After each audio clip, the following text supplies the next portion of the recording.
And we're back with another episode of the Artisans of Horizon, and we have a returning guest. This is, I believe, your third time on here, Dr. Theodore RIchards in Chicago. Theodore, tell us about yourself. Give us a quick overview. Well, as you mentioned, I live here on the south side of Chicago, and I'm the founder of the Chicago Wisdom Project, author of 8 books, husband and father of 3 daughters. Nice. And we've known each other for some years now, and we've done some work here and there together, and it's been a lot of fun. And I've been thinking a lot lately about myths, and a lot of people have probably read The Power of Myth or The Hero's Journey by Joseph Campbell, who helped really popularize this idea of myth making and myths in our culture. But I've been thinking a lot about it in regards to how we one uphold myths in our society in different avenues of our life, but also how are we reimagining the concept of myth, particularly in regards to education. And I know you've done a lot of work around reimagining education, creating more anti-oppressive education. So give me some of your thoughts on this idea of myth and myth making in regards to education.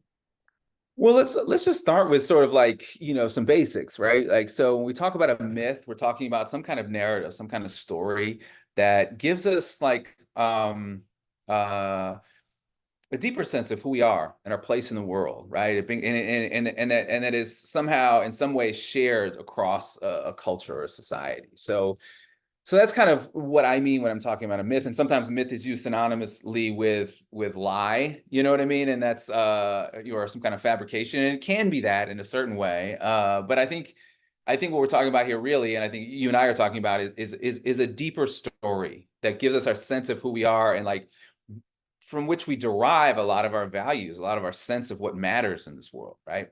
So that's kind of what we're talking about with a myth. And I think that myth is and narrative building is fundamental to to the way I understand education. So in my sort of philosophy of education, I would suggest that in spite of what you hear a lot, where like the kind of point of going to school, the point of education is to gain these like very discrete skills and competencies that will allow you to get a job and compete in the global economy. You hear that all the time, right?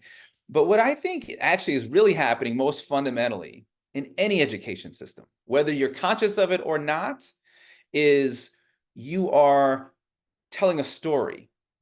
You're creating, and this is kind of my philosophy of what a classroom is, right? So when I use the term classroom, what I am talking about is a symbolic space, a space that serves as a microcosm of the world that we're hoping to create, or that we are going to create, whether or not we're aware of it.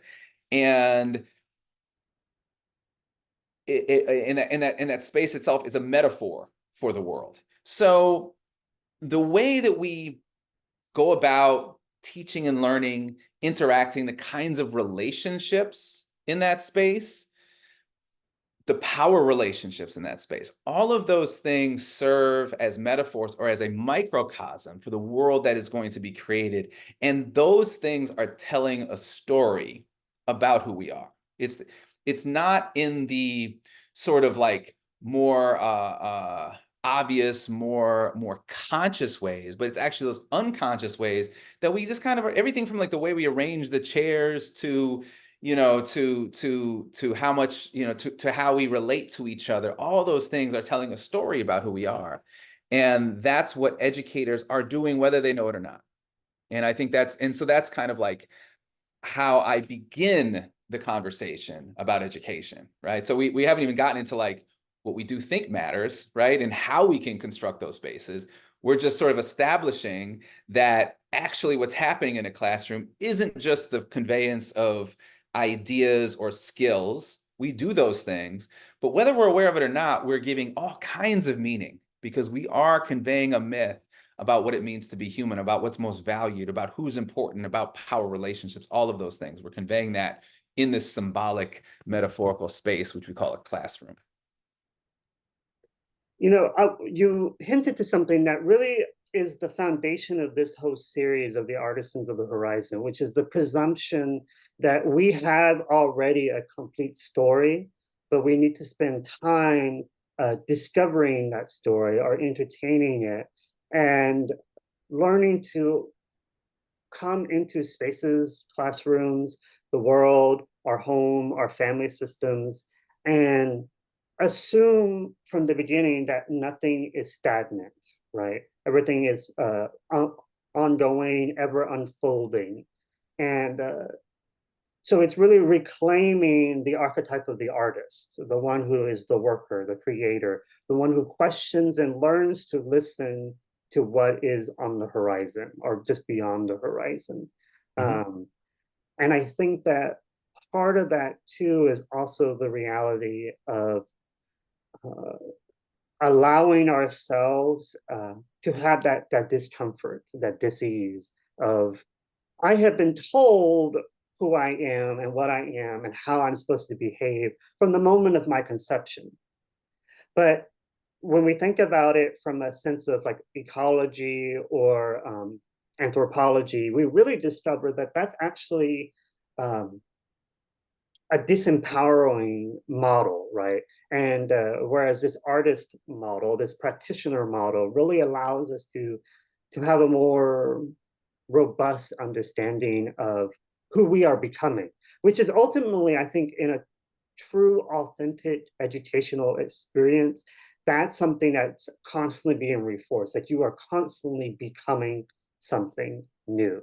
And then whatever it is that you're becoming never actually finishes. You're always in a process of becoming. Um, right? Does that reflect or resonate with you? Yeah, yeah. So the work then, I mean, that sort of reframes what the work is as a teacher or as an educator, doesn't it? Like it's like so the work isn't to teach a thing, right? And I want to like reframe, in fact, what the space actually is. Like I think of it like so when I think of a learning space, I often say that the learning space or the classroom is empty, meaning, and I mean that in the Buddhist sense, not in the literal sense. What I mean by that is there's no, there's the space itself is made up fundamentally with relationships. It's not just a bunch of individuals that enter into the space kind of as individual competitors, and the teacher doesn't have a discrete thing that they are passing on to the student. What's actually happening, the thing that's happening is in the relationship itself. There's like this entanglement that happens where the actual learning happens when the relationship happens. There's nothing to teach without the relationship.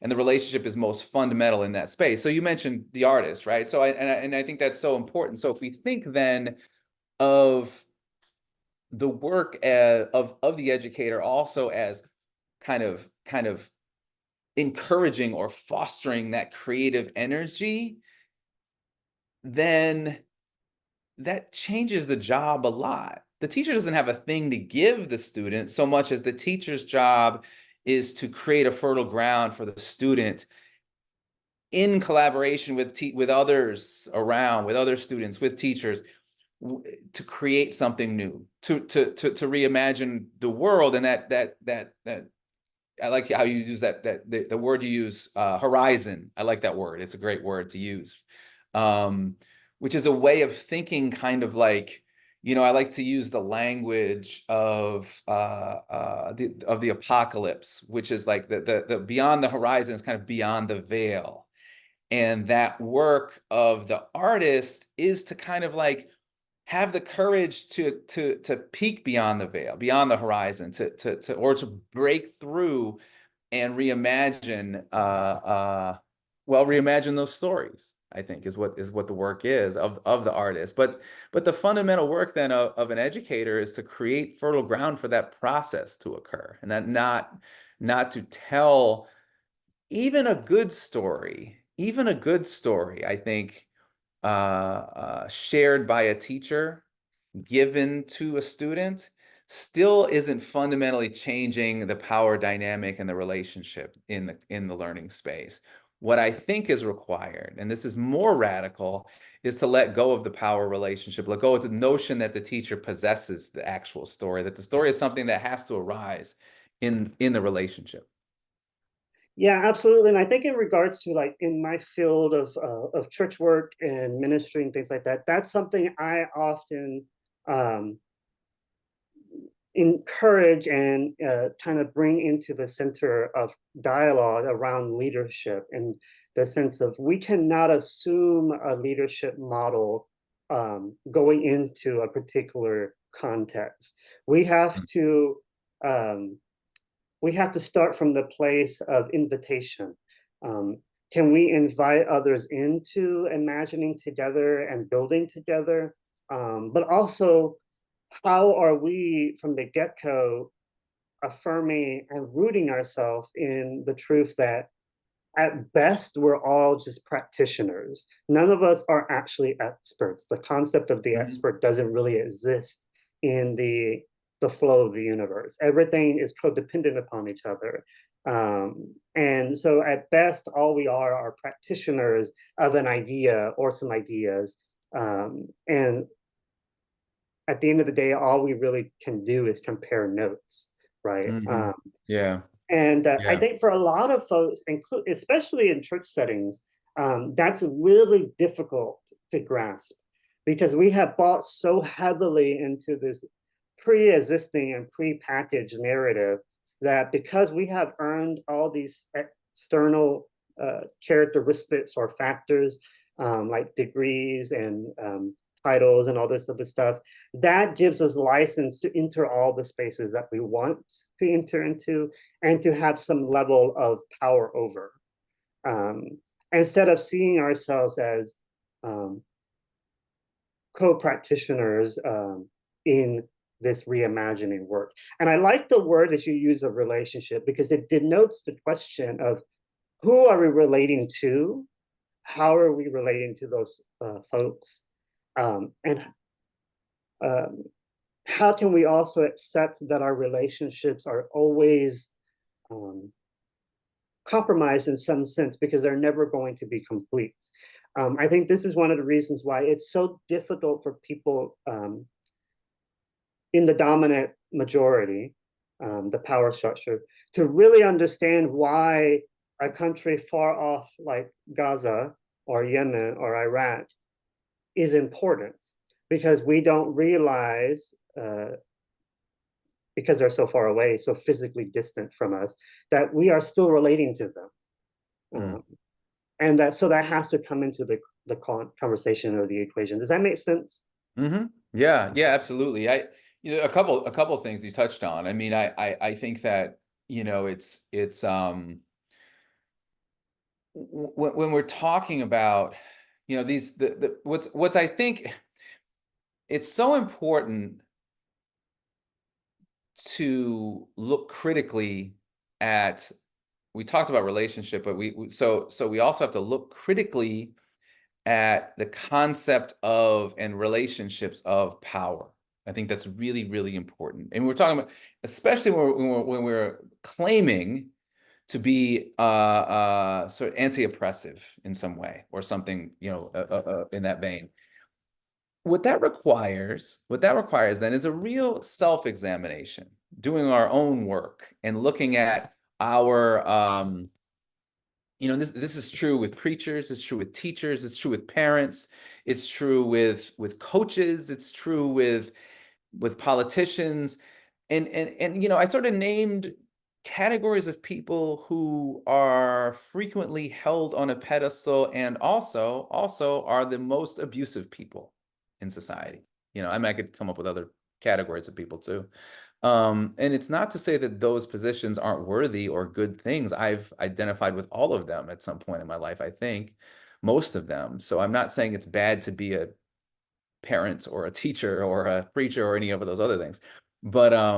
But I am suggesting that if you are in that position, it's really important to do your own work, because you have to understand, that the motivation we often have, like, let's talk about parenting for a minute. The motivation we often have as a parent to it often comes from a deep need for control of a child. But I would suggest that the most important thing for a child is to experience the ability to make choices, to be free, to play and explore. Those are the things that foster the most learning for a child. And they're the most inhibited when the parent is clinging to a notion of their own power and need for control, which comes from a lot of places. It comes from more broadly, my friend Theodore RIchards, who writes and talks a lot about homeschooling and parenting, talks about how that's rooted in kind of colonial ideas. But it also comes from, I think, times when we feel out of control in our own lives and need to control someone else, right? That's a fairly common human reaction, so it's understandable. But the work as a parent or as any kind of authority figure is to recognize how our need for control gets in the way of genuine growth on the part of the other, and ourselves, I think, as well. Um, you know, uh, my own experience, I'll say this quickly, as an aside, talking about the interconnected planet. When I was in uh, Jordan and Israel and Gaza in 20 or so years ago, Palestinian displaced people there told me that they referred to the United States as the 51st state. I mean, they referred to Israel as the 51st state. And I bring that up because the way that our government affects people on the other side of the planet, the way that our choices for the cars we drive, for the way we design our cities, for the way we eat, all of those things affect the planet as a whole. And I think recognize that interconnectivity is really important. And that starts understanding that notion of interconnectivity starts by creating a learning space. Like, we don't learn about, we don't affect uh, uh, the values and choices that a person will make later in life. Let's talk about, let's say we have like a second grader, right? By just like talking about, say, climate change and teaching the science of it. I think the way you teach climate change to a second grader is you create a learning space in which interconnection, in which ecological values are part of and ingrained in the classroom, in which we understand that our choices affect others. You know what I'm saying? Like that fundamental thing, which whether it's like rooted in like, whether it's explained scientifically or through like this or through like, I don't know, like, like the natural world or through human relationships, it's still ecological. And we teach that sort of ecological sensibility not only by teaching the science of it, it's the relationships that are fostered at a young age in our families, in our homes, and in our classrooms. Yeah, absolutely. And I think too, part of the conversation has to be the reality of control often is a mask covering fear. And Absolutely. Yeah. how are we in our educational spaces, not just in physical classrooms, but taking this idea or this construct and putting it into a broader concept of like the classroom as life itself. We used to joke and talk about, I'm going to go to the University of Life, right? It's like, Right. there is some sense of like that's a thing, that all of us are inherently students, and we learn also by teaching, and teaching often comes from learning. But under all of that, for a lot of people, is um, this reality of fear that we never really learn to befriend or put into its proper place, because we often see it as something that needs to be taken out. Whereas I think in anti-oppression education, in reimagining the world around us, in this whole idea of myth making, we have to create myths that include fear as a factor in the equation. Mm. Because fear is not a bad thing inherently. Fear helps us to remember, to bring back to mind that this matters to us.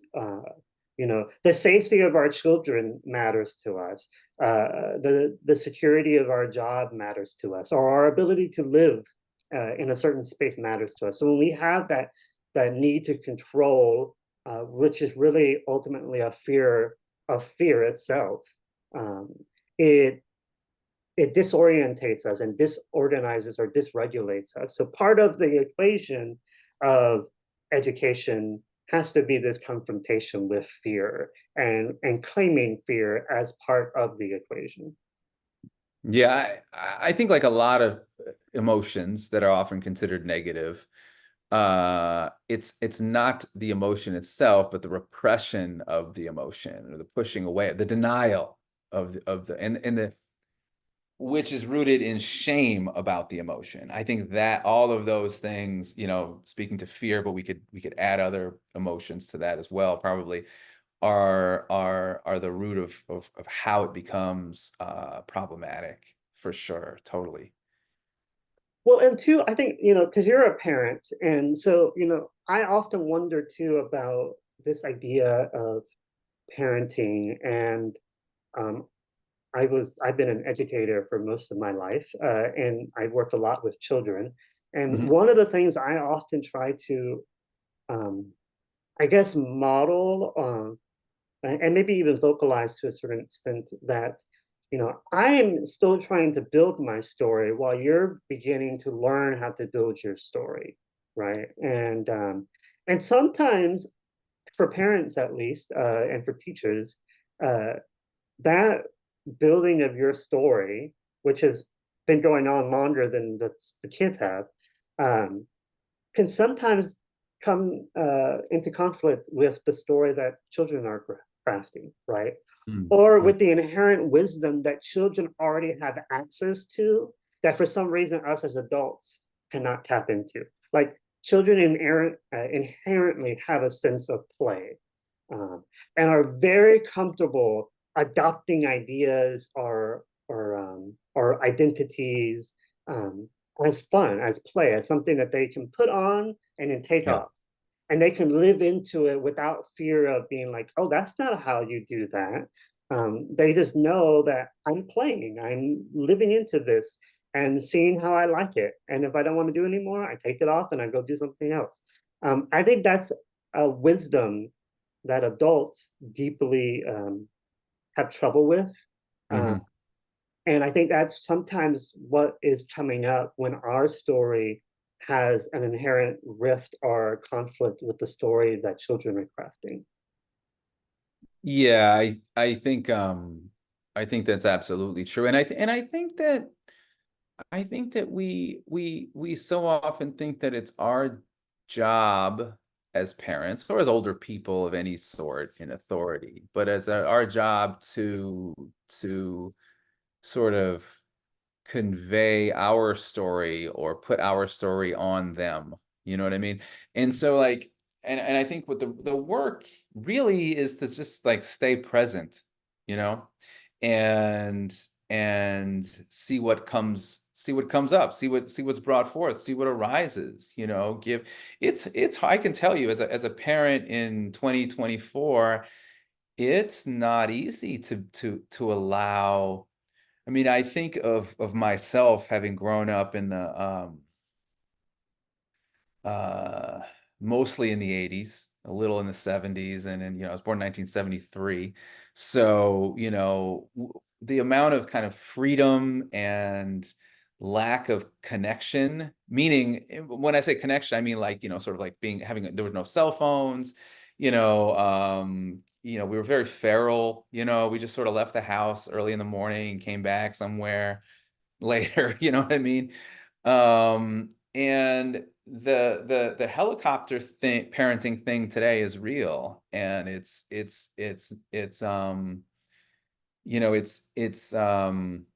a challenge to give children that sense of agency and of freedom to really play and figure things out for themselves. And I often say, I particularly with adolescents, I say that, your job as a parent is to is to find a way, relatively safely, but to find a way for your child to make choices and then deal with the choices that she's made. To make choices and deal with the choices she's made. Not to, the point isn't making the right choices. That's a hard thing for people to get, that the point isn't that the person's making the right choices or the choices you want them to make. You know what I mean? Like, point is they just made a choice, you know? And they made a choice and there was a consequence of that choice and they had to deal with that consequence, good or bad or somewhere in between, and had to figure out what to do next. And then they had to make another choice. That's where growth happens. That's your job, to figure out how that can happen in a way that doesn't, like, severely damage or traumatize them, of course. So you have to, like, create some healthy boundaries and things like that. But creating a space for them to make the choices. But I think a lot of people miss the idea that the point is the choice making, not the right, not that the choice is the one you want. It's the action, not the outcome, that we should focus on. And I think if we think about what that looks like as educators or as activists or as people who are hoping to see a different kind of world, Yeah. then the work is to let go of the notion that we have the answers. Because any teenager, especially today, will look at you and say, clearly your generation didn't have it figured out. Because if you did, things would be different. So don't tell me what I should do or how I should be or how the world should be. You don't know. And so we ought to say, as as a 50-year-old man, I ought to be able to look and say, well, true, good point. I don't know. I don't know, but maybe you'll figure it out, you know? And that's kind of I think you're that's the work as a parent, I think. Well, and part of that too, I think that you hinted on is I think that that's part of this new myth, right? Is that the accepting and being at peace with, I don't know, Yeah. and that's okay.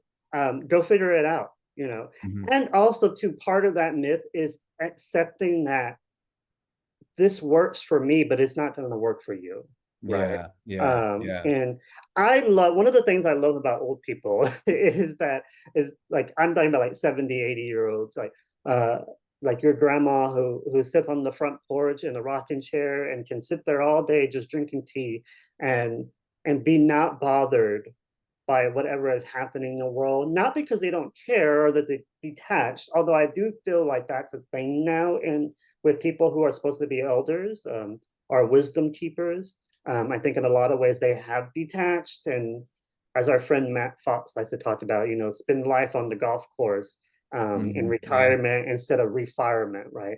But I like elders who have gained enough wisdom because they have lived and they have failed boldly and greatly, that they can sit on the front porch, metaphorically or literally, and have the deepest sense of peace and knowing that this is gonna pass, right? That you need to go off and do your little adventure, and then come back. I don't have to do that for you because I've already done mine. But when you come back around, I'll be here and we can compare notes. And I, Yeah. that's one of the things that level of deep peace, of deep knowing that this is just the way it is. That you have a whole bunch of questions, you might stumble upon an answer, but in most cases, you just get better questions and you learn how to ask better questions the older you get. And you become more comfortable with what I've heard some folks say, like, I was in a different mind back then than the mind that I have now, right? Sure. And Yeah. I think those are important factors to this new myth that we are crafting of being able to say, hey, I did this worked, this didn't work. I don't know at the end of the day. You go play with it and figure it out and Yeah. then come back to Yeah. me. Yeah, I think I'll say this too. You mentioned, you're talking about, elders today. I think one thing that is, I think the alienation I think people feel through technological advance and um has really it's accelerated, I think, sometimes, and accentuated the differences between generations and the experiences. I often feel like, and this is hard. This makes it hard, to watch, kids today, particularly teenagers. I think, my teenager sort of went through a pandemic, which made it hard for her, but also, like, the way the teenagers are engaging technology and navigating their social lives, it's so different from, there are similarities for sure to my own childhood, but there are some profound differences, such that in some ways my childhood had more in common with someone growing up 100 years before me than it does with my own children's lives. You know what I mean? And that I think is a little bit of the challenge I think that elders have, is just how different the world is and how rapidly technologies are changing. I think that what's helpful though about uh potentially, at least, about their perspective is that they can offer the viewpoint that, you know we've seen we've seen new stuff before, we've seen hard stuff before, uh and as much as things have changed and that's hard, that we know that things are going to change again and it's going to be hard again. So all of those things I think are, yeah, I mean, I think a deep listening. I'll say this too about education. I love the my younger kids in a Montessori class, that they're in a classroom with three grade levels at once. I think that's terrific. I think that it's great that, my daughters play with and learn from each other at different ages. And I think that that has to happen more on an intergenerational level. I think we silo generations far too much, and we learn a lot from just being around different generations. We learn too. I can learn things from 20-year-olds as well, right? That's important too. So being around different generations is profoundly important. Well, and that's something too that, again, like your experience is going to be different than mine, and that's okay. That it doesn't have to be this shared bond of we were brought up this way, or we know these things, or we've done this, these similar things. Um, there doesn't have to be that common phenomenon, I guess you can say, or that Hmm. shared Hmm. phenomenon. Yeah. And that's hard for people. I think it's also hard for people to accept that part of this new myth is the fact that you're going to get hurt. And that's going to be some bruises and some cuts along the way. But Yeah. even that is in and of itself a learning, right? Yeah. Yeah, I agree. I think one of the really kind of toxic and damaging things that we have in our world today and maybe this is related to our earlier discussion about fear, is this way that we try to numb ourselves too much. I think we do it through, technologies, we do it through drugs, we do it through Yeah. all different kind of, we do it through sort of like, various behaviors, that are kind of numbing behaviors, but but we really sometimes avoid the hard work. And it's really like, I think, like looking deeply and looking courageously, and that's real courage, to look at the things that are painful and hard and scary. Though that's real courage to me, is like being unafraid to face those things, not trying to keep a stiff upper lip and avoid the hard work. Um i think i think that is far too prevalent in our civilization. And I think the news story has to be about, like, it's particularly I think for men, I would say, I think men struggle with that a lot, have struggled with a lot. Although I will say this, I'm really encouraged when I see young people, say, adolescents to late adolescents, 20 somethings, the way that they are much more familiar with and willing to deal with kind of their own kind of mental health and deal with those things. I'm very much encouraged by that. For me, that was not very common, as a young man for sure, you know. And and and I think, for us it was just, numbing was the way we dealt with it largely, not all of us, but I think that was much more common. So that's a really encouraging thing, and it's like an example of a way that like older generations can learn from younger people, you know um so it's this funny meme I saw one time. It was like saying how like, you know it was like this comment by like this like kind of boomer generation guy saying to this like millennial, like, oh yeah, well, in my day, we know how to fix the sink and fix a car and do this and that and the other thing. And the millennial response was like, you're right, I can't do any of that stuff, but I do know how to like like talk about my feelings or something like that. You know what I mean? And I think there's some truth to that. There is a generational difference there. That we when I say people my age can learn from young people. And that's important. I think part of the like in the myth of the New Testament, the two stories that I think are really uh, helpful for us as we're crafting this new narrative is two miracle stories in the New Testament. One was where Jesus heals a blind man who's sitting uh, uh, who's in this space where there's a lot of people passing through, and he's Mhm. asking for alms, somebody to give him alms and to help him essentially. And Jesus encounters him, and he basically asks him like, uh, "Do you want to be made whole? Do you want to be healed? Like, do you want to continue on this way?" And the guy's response is a bunch of excuses. He's like, "Well, my parents did this and nobody wants to help me. And I've been here for years and, I've been dealing with this issue all my life." And Jesus is like, "That's not what I asked you.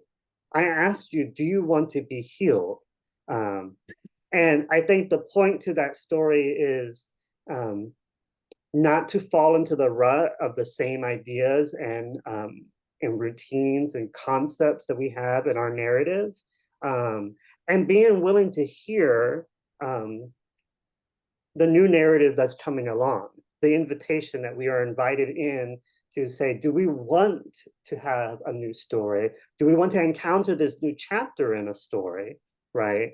And then, so subsequently, when the guy realizes what Jesus is saying, he heals him, and the story goes on. But then the second story is the woman who has the issue of blood for 12 years, and how she comes to terms with um, just deciding in her mind one day that if she can just touch the hem of Jesus's garment, something will happen. Um, and she got it into her head that that's all she needed to do, and something was going to happen. And I think that's the other part to this equation. We need to be able to get it into our mind that if we dare to have a connection with life, with others, and to be in relationship, um, that something bigger is going to happen from that. Something Mhm. deeper, more beautiful will happen from that. But we have to get it into our mind that we have to take that risk of connection. Mhm. They call it in psychology a bid for connection.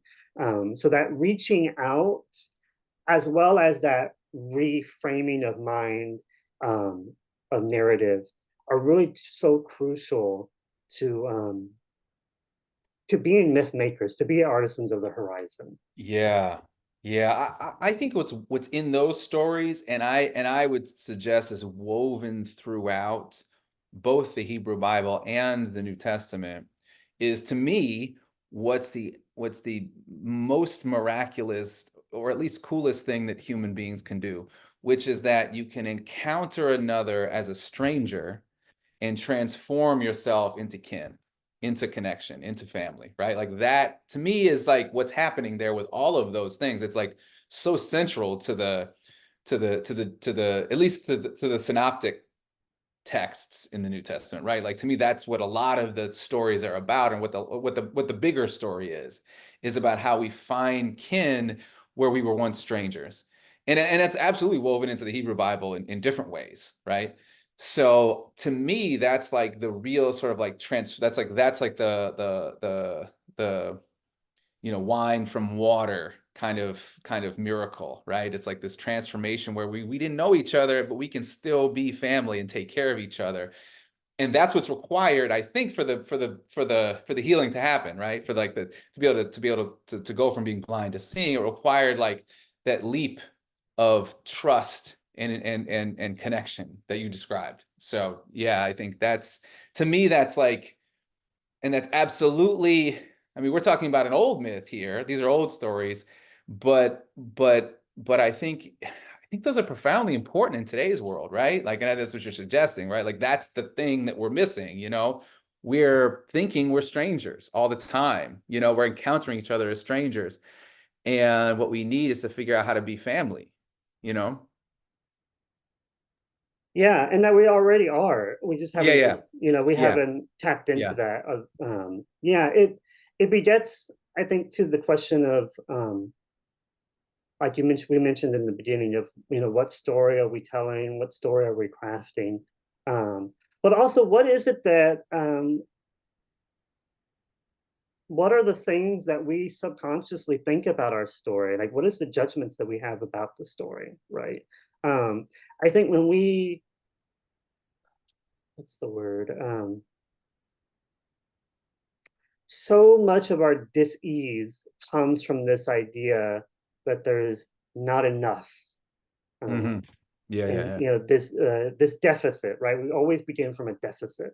Um, but I think if we are able to affirm for ourselves that there's already everything that we need here in this moment, we just got to engage with it and unwrap the present, right? That we begin to lessen our or not lessen, we begin to increase our threshold for resilience. Um, and yeah. So anyway, I think these are Yeah. important elements Present. to You this. said unwrap the presence, and I Yeah, would put a different spin on it, and and use the word presence, presence.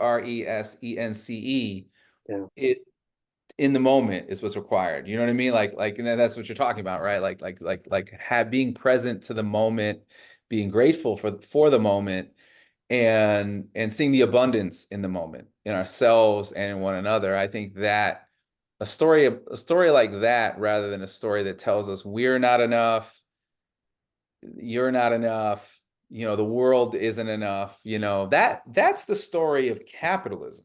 I yeah, think the latter one. It's the story that we're like hyper individualized and hyper sort of needy for yeah, something other than what's already there. That's what that story is.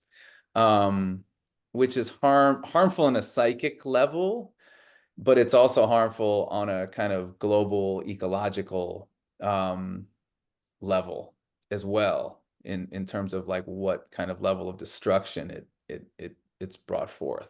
And it is the story. That is the story that's being told. That's the story that our children are given when they go into a classroom. They're told like these things are wrong with you and we're going to fix them, and that you're like in competition with all these other people in the classroom, mhm. and like that's the exact story they're being given, regardless of whatever kind of curricular elements are there. That the primary story is one of individualism and competition and deficit. And that consuming is the answer to everything. Absolutely. Yeah, Yeah. yeah. Yeah.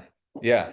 Well, Yeah. and The I think solution to that problem, as it were, is consumption, right? And which is right. a which as rational as that pretends to be, that's a nonsensical solution to an insane problem, right? I mean, like Yeah, the notion that if the world is inherently not enough, that we can consume our way to joy is an absurdity, right? yeah, absolutely. And I think that also brings up the point too around and I think we can wrap up on this point of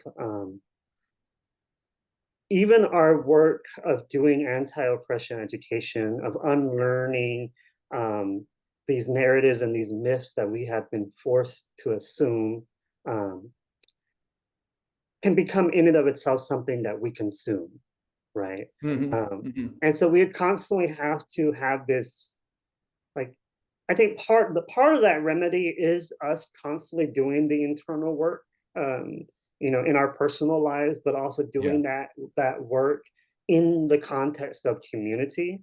Uh, so I think that's part of the remedy of that. But I also think that part of the remedy is the realization that uh, we can't do this alone, right? That there's not somebody who already has all the things that we need out there. Um, we have to do it collectively, contextually, um, and assume that everybody has more or less the same tool set. Uh, does that make sense? Yeah. Yeah. Yeah. Absolutely. Absolutely. And I think too, part of this also, and we hinted at it a little bit earlier when we mentioned alienization, but I think because this is part of why also we have such a huge epidemic right now of loneliness, um, Absolutely. Yeah. because we really have bought so deeply into this idea that we are individuals, um, and that at best, when we relate to other people, it's only because it's a transaction. Hmm. Uh, Hmm. our relationships are no more meaningful than swiping our credit card, or tapping our credit card at the at when we buy something. That's the level by which we are relating. Everything is a Yeah. transaction or a commodity, and Yeah.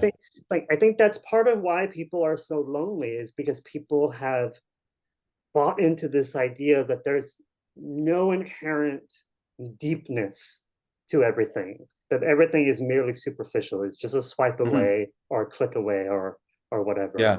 It's a sort of flattening of things. It's a two-dimensionality of things. It's a reduction of things to Yeah, their sort of like to the screen world of your Instagram profile, or sort of a resume, sort of a way of thinking of people. But I think, like, I like to talk about the texture of the world and of mm, people, something that we've lost so much of. And it very much runs counter to this kind of like hyper individualism.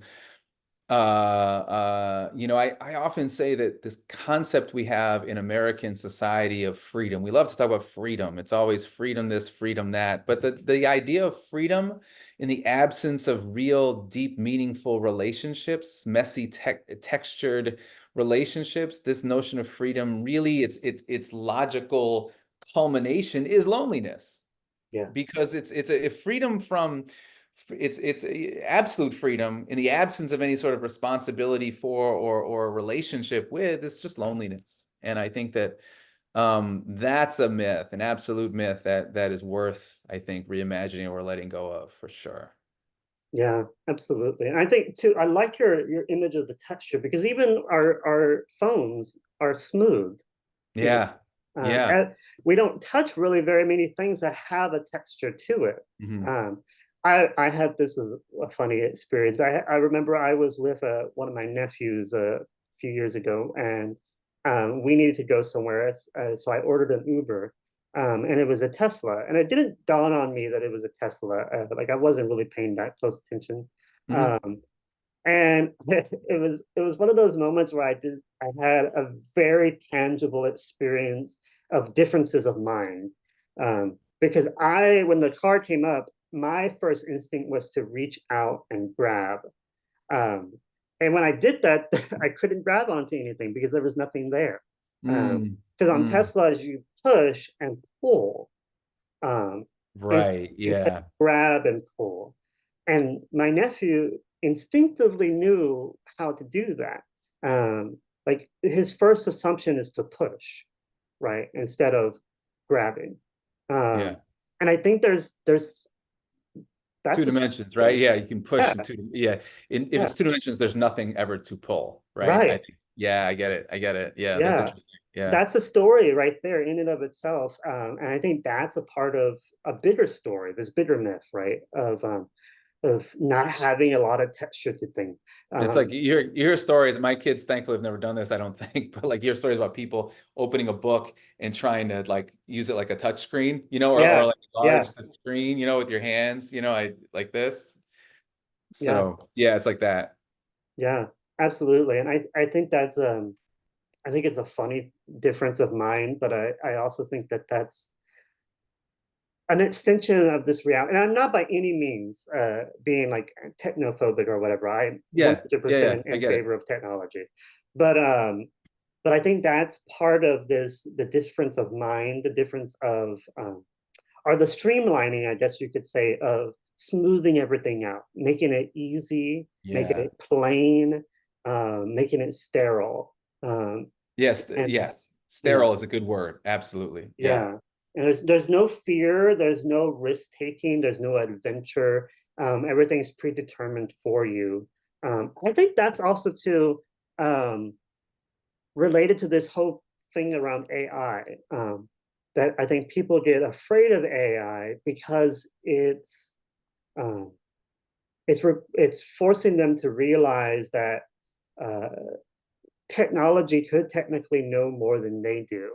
Um, Even though the ironic thing about AI is that AI really only knows what you tell it to know, right? And so, anyway, this is all, I think, connected to this bigger narrative Yeah. of sterilizing everything, of cleaning out. Well, as we wrap up, I want to give you the mic and close us out with some final thoughts. Upcoming projects, where can people find you? You know, all the things. Yeah, a few different things. I'm going to be in at a place called the Red Shoes in Baton Rouge, Louisiana. I've never been to Baton Rouge before, so I'm excited to go there. That's on and actually talking about some of the same stuff you and I just talked about. That's Friday the 12th and that's like a lecture, and then there's a slash discussion, and then there's an all-day workshop on the 13th.